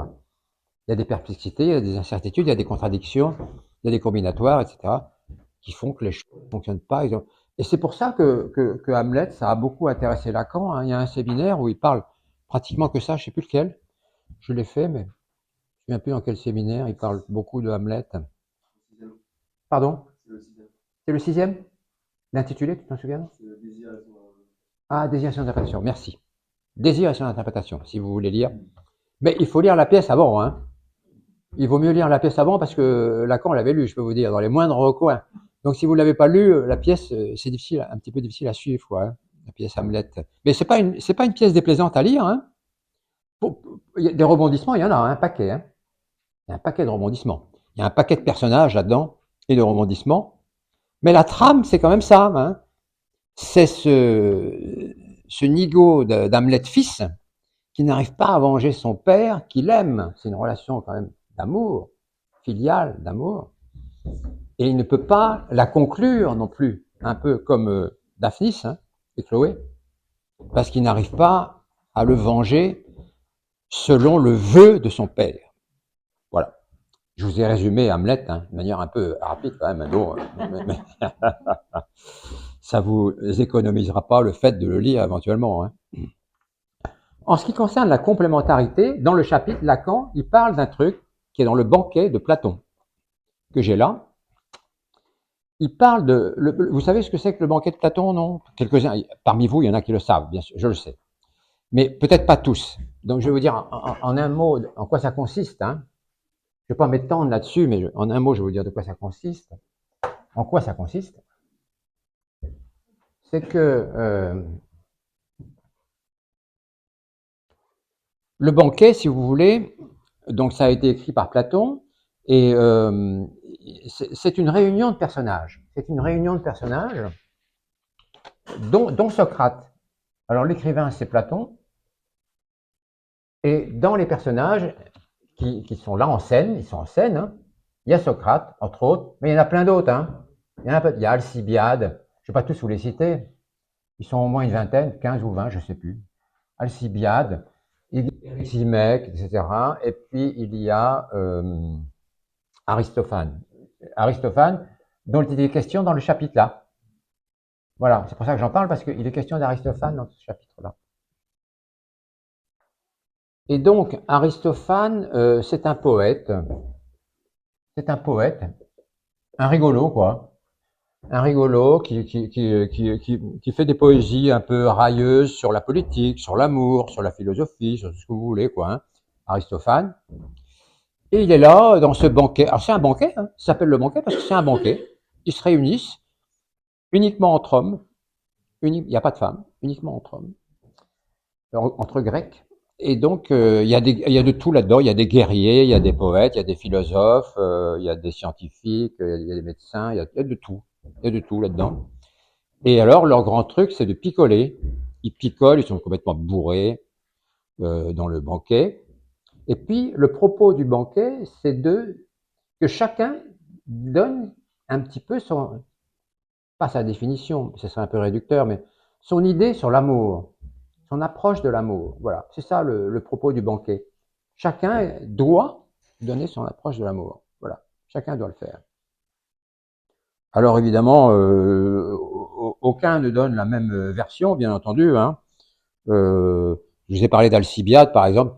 Alcibiade qui est un jeune guerrier, un peu imbu de lui-même, assez agressif, très pulsionnel, Alcibiade, très pulsionnel, un beau jeune homme. Et il est amoureux de Socrate, ce qui est bizarre parce que Socrate était un vieillard déjà, à l'époque. Alors pour l'époque, un vieillard, c'était à partir de 25 ans, mais enfin bon, non, j'exagère un peu, mais c'était très tôt, quoi, hein. Donc Socrate, il devait pas être si vieux que ça, mais il était considéré quand même comme un vieillard, mais ça n'empêchait pas que Alcibiade était fou d'amour pour lui. Et alors je vais pas m'étendre là-dessus, mais c'est une scène que Lacan vraiment retire du banquet pour l'analyser de près, cette relation entre Alcibiade et Socrate, parce que il dit Alcibiade croyait voir dans la poitrine de Socrate l'objet Ptita. Et effectivement, quand vous lisez le passage, je pourrais le lire là, mais j'ai pas le temps. Je l'ai lu 50 fois dans les séminaires. Effectivement, quand Alcibiade s'adresse à Socrate, d'abord il lui dit des choses. C'est bizarre parce qu'il commence par lui dire, c'est tout juste, il lui dit pas t'es un pauvre con, quoi, ou un vieux con, tu as que des défauts, etc. T'es un beau salaud. C'était assez dur, hein, c'était pas soft, hein. Et donc, mais il voit dans Socrate quelque chose qui le rend fou, Alcibiade. Et il le dit, mais il y a en toi, mon vieux Socrate, quelque chose que je vois dans ta poitrine, il dit, qui est divin, qui est divin, qui est merveilleux, qui est fascinant, qui est, il n'a pas les mots tellement quoi. Il y a une litanie de mots comme ça, et il est complètement ébloui par ce qu'il croit voir à l'intérieur de Socrate. Et Lacan épilogue là-dessus dans un autre séminaire, et il dit, ben, ce que Alcibiade voit en Socrate, c'est l'objet petit a. Ce n'est rien d'autre qu'il voit dans le cœur de Socrate. Et Socrate l'envoie un peu barré d'ailleurs. Hein. Socrate l'envoie un peu dit écoute, arrête, ça n'a pas beaucoup de sens tout ça, fous-moi la paix. Enfin, c'était pas de lui dont je voulais parler, c'était d'Aristophane. Donc, mais Alcibiade, ça m'est revenu comme ça. Aristophane, lui, il avait une notion de la complémentarité, voilà. De la complémentarité parfaite. Donc, d'une certaine façon, du S1 dont on parlait tout à l'heure. Il disait, alors il en parle longuement, j'ai pas le temps de vous lire tout ce qu'il dit parce que c'est très long. On est en morceaux, disait-il. Au début, on est en morceaux, quoi. Hein, quand on arrive dans la ville, on a tout un tas de morceaux dans tous les sens. On se rassemble. D'abord, on est 3, puis on est 4. Enfin, c'est très complexe ce qu'il raconte Alcibiade, Aristophane, le poète. Et il dit, et puis il y a un moment où on est 2. Ah, voilà. Il y a un moment où on est 2. Et là, il dit, c'est bien, parce que on est parfaitement complémentaires. On est parfaitement complémentaires. On construit un espèce d'objet, il le décrit, un objet un peu comme ça, rond, sphérique, sans aucune aspérité, hein, qui est un sujet, qui est un objet plein, si vous voulez, un objet plein qui n'a besoin de rien. Un objet plein, définitif. Définitif. Et donc, il dit, le sujet amoureux, puisque c'est de l'amour dont il est question, recherche sans arrêt sa complémentarité en l'autre, pour ne faire qu'un, pour faire qu'un. Voilà la théorie d'Aristophane. D'ailleurs, je vais essayer de vous en lire 3 ou 4 lignes. Oui, je peux. De ça, c'est dans le banquet, donc aux éditions classiques et philo. Le banquet, page 39, si vous cherchez le passage. Alors, il dit ceci. Alors, je passe tous les divisions hein, qu'il y a avant, il y a plein de pages. Quand donc l'être humain eût été divisé en 2, chacun ressentait le manque de son autre moitié et cherchait à la retrouver. Ils s'embrassaient et s'enlaçaient les uns les autres, cherchant à fusionner. Et ils mouraient de faim ou d'inaction parce qu'ils ne voulaient rien faire l'un sans l'autre. Quand l'une des moitiés mourait et que l'autre survivait, celle qui restait en cherchait une autre et s'enlaçait à elle, qu'elle rencontra la moitié d'une femme entière, ce qu'aujourd'hui nous appelons une femme, ou bien celle d'un homme entier. Ainsi l'espèce s'éteignait.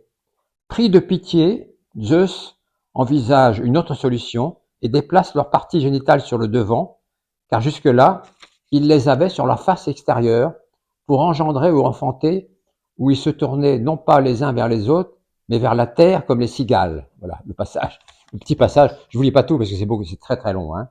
Mais en gros, quand même, Alcibiade définit de manière complexe, mais en gros, c'est quand même la complémentarité en l'autre. Voilà, c'est ça, le truc d'Alcibiade. Et pourquoi est-ce que Lacan en parle? Parce qu'il dit, ben non, ça n'existe pas, justement. Voilà.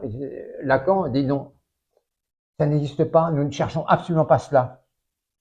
Nous ne cherchons absolument pas cela. Nous cherchons, en tant que sujet barré, manquant, nous recherchons ce qui nous manque. Nous cherchons le manque. Nous cherchons le manque. Nous ne cherchons pas une autre personne qui pourrait nous combler amoureusement ou par des biens qu'elle nous donnerait. Enfin, ça sera au niveau biologique ou au niveau des biens. Non, c'est pas du tout à ce niveau-là que ça se place, dit Lacan. nous recherchons le manque pour éventuellement pouvoir le combler, mais on n'y arrive pas. Mais on n'y arrive pas. Nous recherchons la carence, ce que nous avons perdu, quoi, si vous voulez, hein, ce que nous avons perdu. Ce que nous avons originellement perdu, le S1,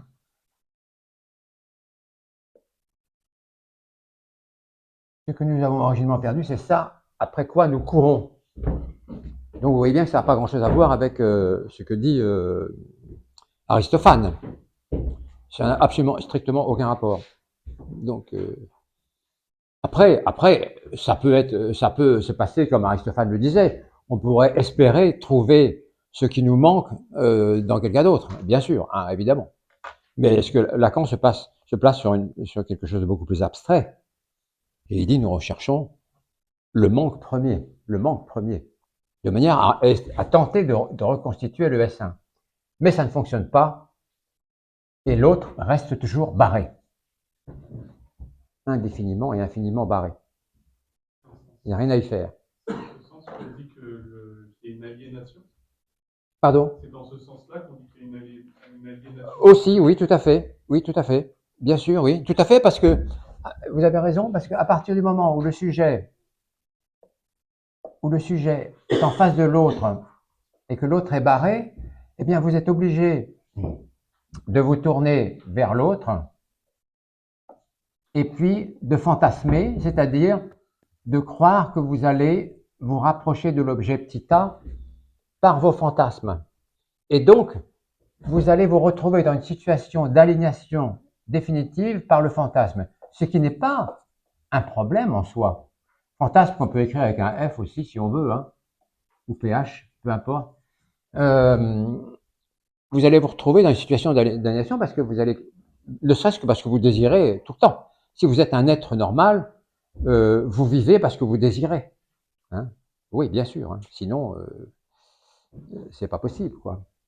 Donc, en ce sens-là, effectivement, oui, cette première relation-là nous envoie vers l'autre qui est celle de l'aliénation véritable, quoi. Hein, l'aliénation par la rivalité avec l'autre, avec un petit a, parce que il nous emmerde à vouloir qu'on soit comme lui.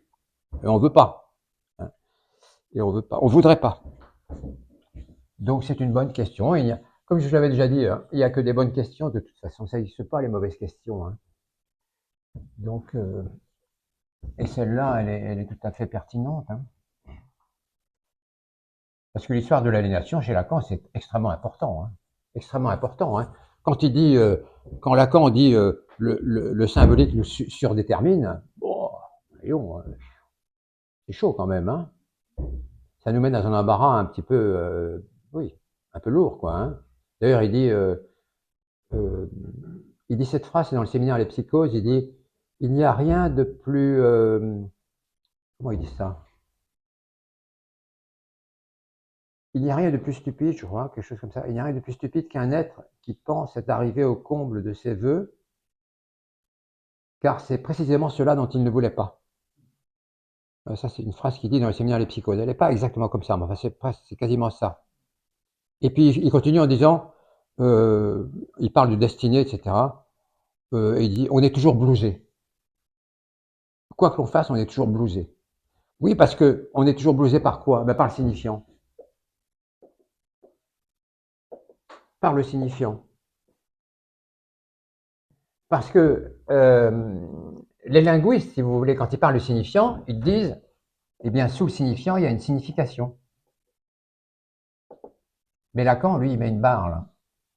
Il dit, ça fonctionne pas bien entre les deux.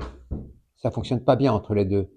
Donc le signifiant nous laisse perplexes tout le temps parce que sa signification est erratique, elle est instable, elle est changeante, elle est modulable, et quelquefois elle n'est même pas là du tout. Elle n'est pas là du tout. Quelquefois la signification n'est pas là. Hein. Donc du coup on est bien dans l'embarras, quoi. Hein. Donc alors il disait, parfois il arrive qu'il y ait une certaine transparence, c'est le mot qu'il emploie dans le chapitre là, hein, dans le chapitre que nous étudions aujourd'hui. Parfois, il y a une certaine transparence et parfois, le signifiant veut bien nous accorder une signification, mais c'est pas tout le temps. Mais c'est pas si souvent que ça. C'est bien moins souvent qu'on ne le souhaiterait, quoi, finalement. Le sens des choses nous échappe beaucoup. C'est vrai.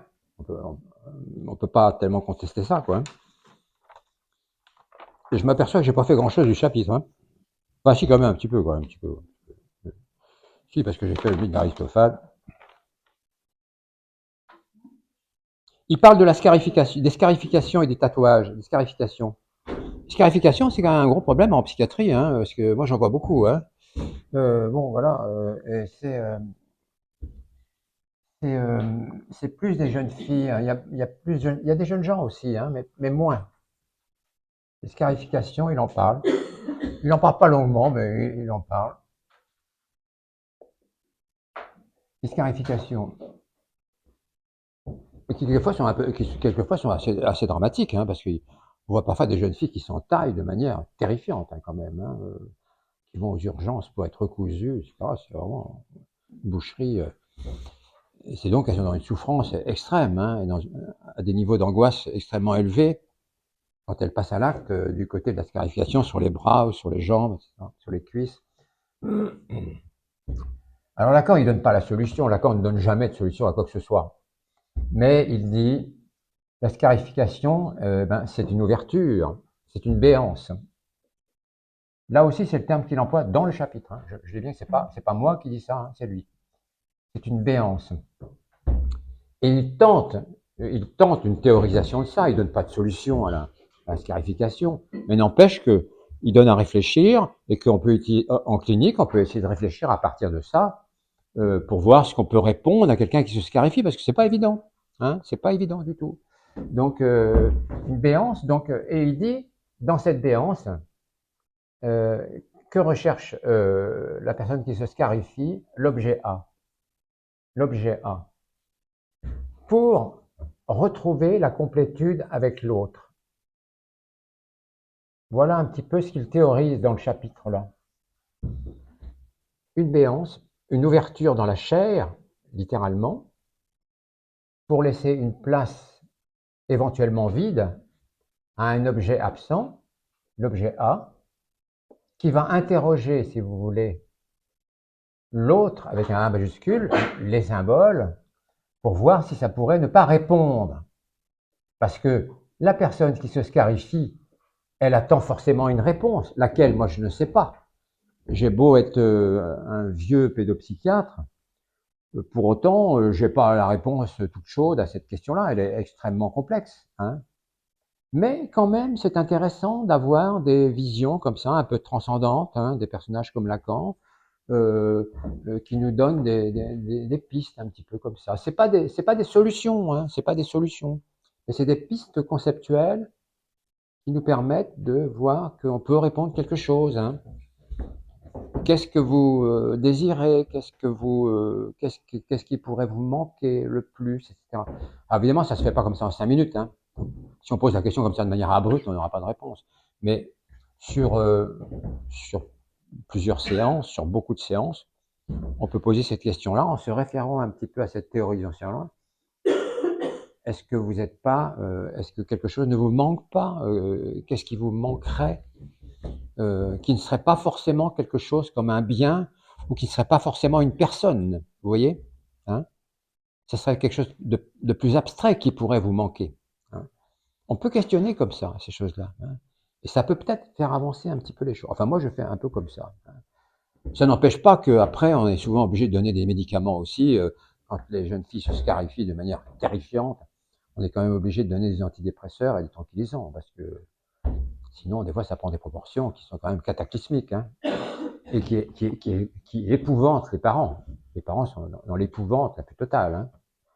Donc, mais il est quand même très heureux parfois d'avoir autre chose que le DSM-5, hein, et d'avoir comme ça des essais, hein, des tentatives de théorisation sur un phénomène clinique comme l'escarification, pour nous aider à avoir quelque chose à demander, à questionner à la personne qui souffre de ce qui fait cela. Parce que sinon, on est là comme des cons. Hein. On n'a rien à dire. Quoi. Ah, vous scarifiez? Bon, ben, oui. Pourquoi? On n'a pas de réponse. Si on dit pourquoi, pas de réponse. Donc il faut pouvoir lancer un petit peu des possibilités, quoi. Hein. Alors, oui, oui, oui. Oui, alors je vais un peu dans tous les sens parce que comme j'ai pas le temps de faire tout ce que j'ai, tout le chapitre, c'est impossible. Il dit l'enfant, quand il est petit, il ne s'adresse pas, quand il est tout petit, il ne s'adresse pas, quand il parle, quand il soliloque, l'enfant, il ne s'adresse pas à la cantonade. Il ne s'adresse pas à quelqu'un. Il ne s'adresse pas à l'autre, à l'un ou l'autre. À l'un ou l'autre. Et pour ça, pour comprendre ça, il faut refaire encore une fois de plus S1, S2, S3, S4, S5. Et le sujet est là, il est dans les intervalles, si vous voulez. Lacan les appelle les intervalles, hein. Il est là. Et effectivement, le sujet, il peut être là, mais il peut être aussi là. Et il peut être là, il peut être un peu n'importe où. Vous-même, hein, quand vous êtes dans votre existence de tous les jours, bien assis dans votre existence, bien installé dans votre existence, vous êtes au milieu de milliards de symboles et vous n'êtes pas en relation tout le temps avec la même symbolique. Vous êtes dans une espèce de mouvance symbolique continuelle. Donc vous-même, en tant qu'adulte, vous ne vous adressez pas forcément à l'autre, hein, du fait de votre instabilité de positionnement en regard du signifiant. Et donc l'enfant qui s'essaye à maîtriser tous ces S1, CS2, S3, parce que l'enfant, ça le titille quand même, hein, toutes ces choses qui l'environnent, l'univers, le monde qui l'environne, ça le questionne. Qu'est-ce que ça me veut, ça, hein? Ça le questionne. Et donc, il ne va pas s'adresser à une personne en particulier, ça peut lui arriver, bien sûr, mais structurellement, il ne va pas s'adresser, mais il va s'adresser à tous les autres, et comme ça, il va pas en choisir un. Il va tous les prendre pour voir ce que ça répond là, là, là, là, parce que lui-même peut se trouver là, là, là, là, là, à diverses places, vous voyez. Ça, c'est dans le chapitre, hein, textuellement. Mais c'est pas expliqué non plus, donc c'est très compliqué à comprendre comme il l'exprime lui, Lacan. Mais c'est ça qu'il veut dire. Hein. C'est ça qu'il veut dire. Parce que moi, je l'ai lu de manière en me concentrant, quoi. Hein. Voilà. Et donc, il y a des parents qui parfois sont un petit peu affolés parce que leur enfant soliloque beaucoup, parle tout seul, etc. Alors ils se disent, mais il est autiste ou quoi? Non, pas du tout. C'est qu'il est en train de, voilà, il est en train de tester les signifiants. En train de tester les signifiants pour voir si les signifiants, ça lui enverra pas quelque chose. Il n'y aurait pas un retour. Vous voyez? Un retour quelconque qui viendrait l'apaiser. Hein, en lui disant, ah bah ça, d'accord, ok, c'est bien, c'est bien. Et là, s'il y a peu de retour de la part du signifiant, mais il y en a, parfois, il y en a quand même, parfois, dans la transparence que j'évoquais tout à l'heure, dans la relation signifiant-signification, la transparence que Lacan accordait à la possibilité de ces deux choses, deux entités. Donc, à la cantonade. Voilà, ça, il en parle, je passe vite parce que j'arrive un petit peu à la fin quand même. Hein. Oui, c'est ça. Lacan, il dit ces phrases-là par rapport à l'enfant. Dans le chapitre, il dit par rapport au questionnement de l'enfant vis-à-vis des signifiants, l'enfant se dit, ne veut-il pas de moi? Veut-il me perdre? Veut-il ma disparition? Voilà. Ça, c'est dans le chapitre. Hein. C'est là que c'est pas moi, ça. Hein. Et il dit, la réponse, c'est le manque, la castration, la perte de la toute-puissance. Parce que, oui, je vais terminer là-dessus. Il y a un moment où Lacan dit la relation du sujet à l'autre, c'est l'Édipe. Alors là, on est perplexe. Hein. Si on n'est pas un petit peu branché, quoi, hein, on est perplexe. Hein. Parce que l'Édipe classique, c'est la relation du père à la mère. Et puis voilà, et de l'enfant à la mère, de l'enfant au père, etc. Les relations croisées amoureuses, la volonté de se marier avec l'un ou l'autre, d'avoir des enfants avec l'un ou l'autre, etc. Enfin, l'Édipe classique, c'est ça. Bien que Édipe lui-même n'ait jamais vécu ça, hein, puisque comme Lacan le disait, Édipe était un inconscient qui n'a jamais rien compris à rien, et qu'est-ce qu'il rajoutait? Inconscient. Qui n'a jamais fait de complexe d'Édipe. Ouais. Oui, c'est ça. Édipe peut-être un inconscient. Oui, il était complètement inconscient, Édipe, puisqu'il ne savait pas ce qui lui arrivait. Il savait rien. Sa destinée lui appartenait absolument pas. Tout ce qui lui arrivait, il ne savait pas.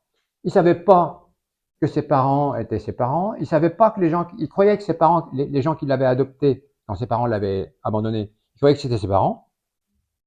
Quand il a couché avec sa mère, il savait pas que c'était sa mère. Quand il a tué son père, il savait pas que c'était son père. Enfin, vraiment, il était paumé, hein. Il était paumé grave, comme on dirait maintenant, hein. Il savait rien, il est totalement, Lacan a raison de dire, c'est un inconscient, et qui n'a jamais fait de complexe d'Édipe. De fait, comment aurait pu-t-il faire un complexe d'Édipe dans un tel merdier, hein? On voit pas. On voit pas très bien, hein. C'était quand même très compliqué, donc il n'en a pas fait. Et donc, qu'est-ce que je voulais dire déjà par rapport à l'Édipe? Bah, c'est tout. Ah oui, l'Édipe, c'est ça, oui, par rapport à ça, là. Ça, là. L'inconscient, l'autre. Parce que, effectivement, l'Édipe classique, eh ben, même si l'Édipe classique, ça n'existe pas, parce que si on lit Édipe roi ou Édipe à colonne, eh ben, on ne retrouve pas la formulation analytique, psychanalytique freudienne classique, le père, la mère, etc.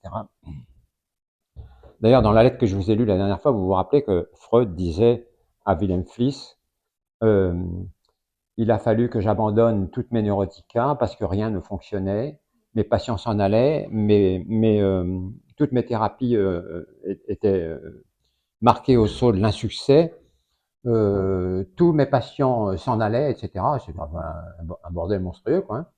Il a écrit ça textuellement, hein, en 1897. Il a écrit ça. Et donc, ici, Lacan, lui, il veut dire que, alors, il faut toujours reprendre la chaîne signifiante. Quand vous apparaissez en tant que sujet, ici, vous êtes tout de suite marqué, on l'a écrit déjà 100 fois, même aujourd'hui, du sceau du manque, et vous êtes tout de suite marqué de la perte de la toute-puissance.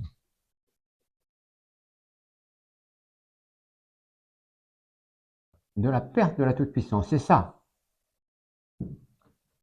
Et donc, de fait, la perte de la toute-puissance, c'est quoi? Ben, c'est bien ça, c'est la relation de S à A.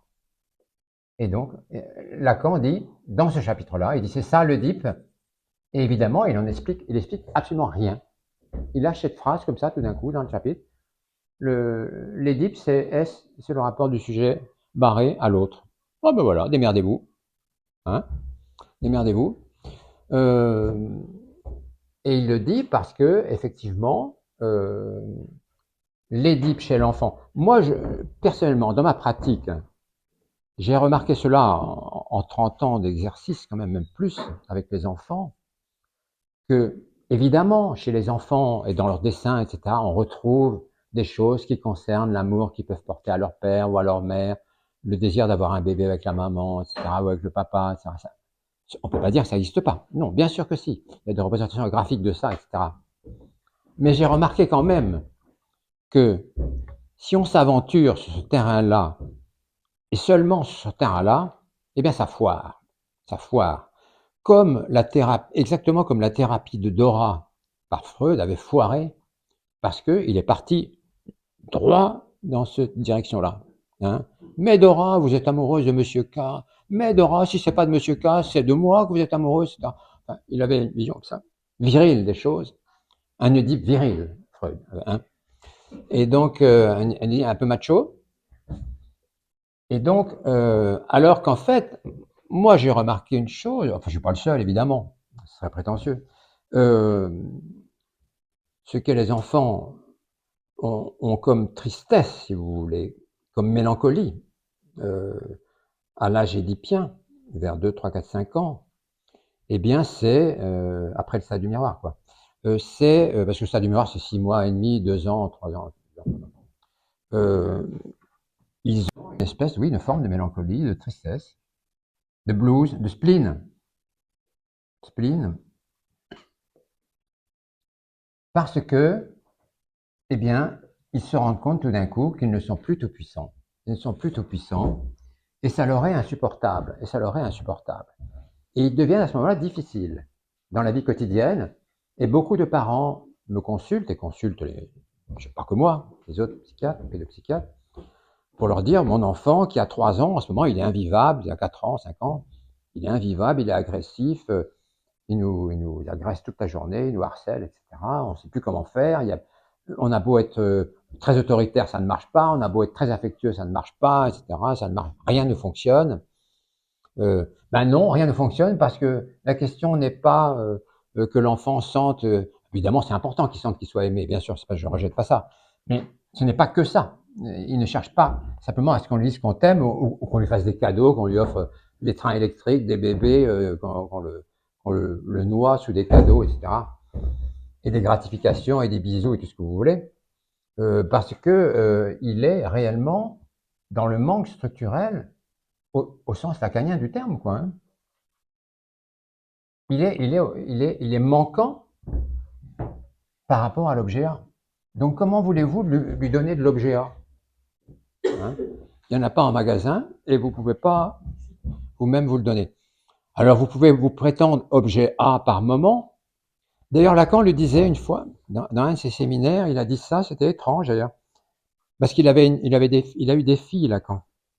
Il en a une, quand elle était petite, elle se laissait aller contre lui complètement, mais avec un abandon total. Avec un abandon total.